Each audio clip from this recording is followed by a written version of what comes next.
But my first time into the YP system was for a Section 20 assault. Okay. So And just when give we me a were bit of details about that. yeah, so when we were kids, what they used to do in Liverpool, they used to have these kids nightclubs, kids Right. nights. So it was like under 18s. And I've been just turning 15. I've been at a nightclub called Fellows in the Aintree area. And I've had a bit of a name for myself, because I always getting into fights, always causing trouble. So a week before, I've had an argument with one lad. The week after, his older brothers have come. So his 18-year-old brothers have came into the club asking where I am. Where's Darren Gee? I've said he's in the toilet. As soon as they've gone to the toilet, I've gone in behind one of them with a glass Coke bottle, which they used to sell at the time, and Yeah. struck him down the face with it. So I was arrested, put in front of the youth court, and given 15 months detained. And And that what was was my that first all time. about? What was did you want to scare them? Did you want to, do you want to hurt them? Basically, it was the way it was brought up. The attitude of my dad was, if they're bigger than you, pick something up and hit them. And because Right. they were bigger than me, I've picked something up and hit them. So my parents had a massive effect on how we behaved within communities, how we was raised inside the house. Hmm. The physical abuse, it's sort of the way we couldn't let the frustrations out in the house, we started letting it out in the community. And that's spot on, Darren, because I've been doing a tour for the last year in relation to my Hunting Killers book, and one of the questions I often get asked at the end is it nature or nurture? And my experience tells me, having worked in this field for a very long time, because of the amount of cases I've dealt with, is that your environment that you grow up in dictates very often how you grow up. And you're saying exactly that. So was home life as a child difficult? Very difficult, yeah. There was money coming into the house, but the money weren't going where it was meant to go. It was going on drink and nights out for the mum and dad, and the Right. violence that drink brings between partners or couples. Was that violence between those two or to the children? It started with them two. So basically, my dad would absolutely batter me mum. Eventually, me and one of my brothers started trying to stand up against my dad.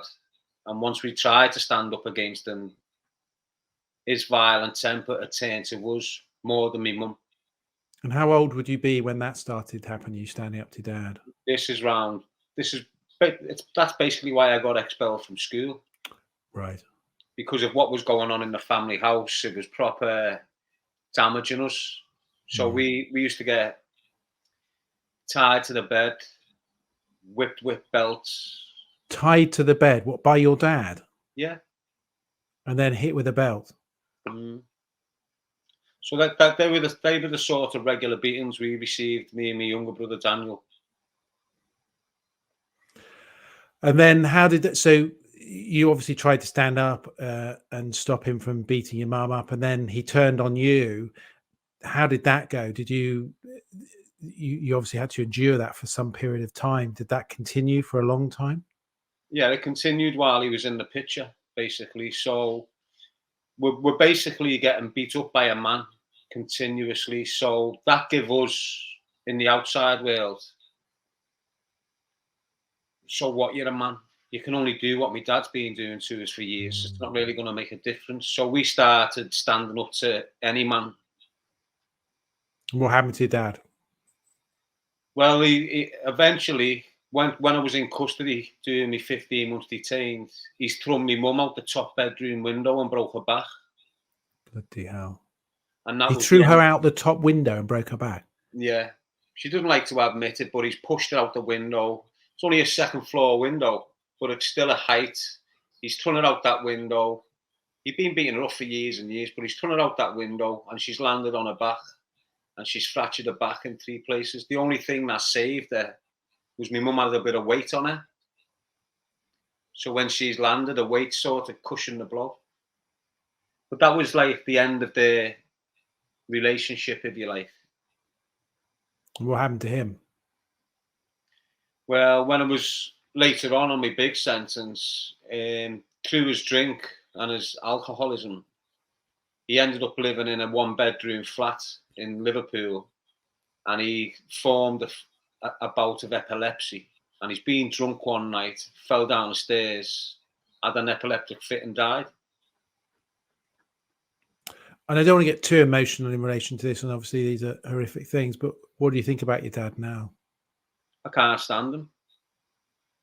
I don't bat an eyelid about him, to be honest. He's everything a parent shouldn't be. And that's where it starts, basically. It starts with the parenting, the parental guidance as you're a child. Everything they instill into You you, do? you carry right through the rest of your Absolutely. life. Absolutely. And what about mum? I don't speak to my mother neither, because there was a lot of, in my life, in my personal life, when I was a child, a man appeared in my life called Uncle Danny. And this Uncle Danny, alongside my dad and a police officer, used to take me to a certain place, like a big old Victorian building, this office. And one day I woke up with 3 men in front of me. My pants are half down. I've battled, ended up getting my arm broke. And my mum has always continuously, for years, as I was growing up, said it, Uncle Danny this. Now, this big bald-headed man in a suit just all of a sudden started appearing in our house and giving me mum £50 notes that we'd never seen before, and, you know, giving loads of money.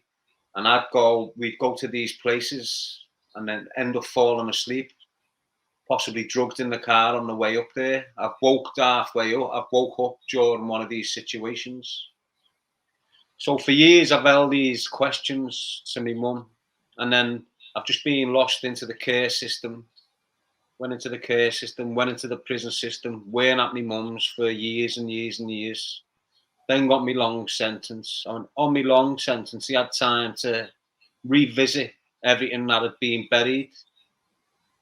And I always had this nagging question, who was Uncle Danny? And she'd always give me one version of events. So I've got out of custody, and then I start asking her, who's Uncle Danny? And the story started changing, and this, that. So it was quite obvious she was being lying to me all my life. And that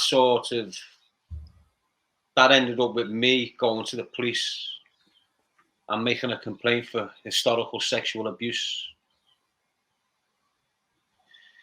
And all she said at the end of it, the police investigation was carried out, and they come back to me and said, everyone involved, except for your mum, is dead. Well, they all died. Further.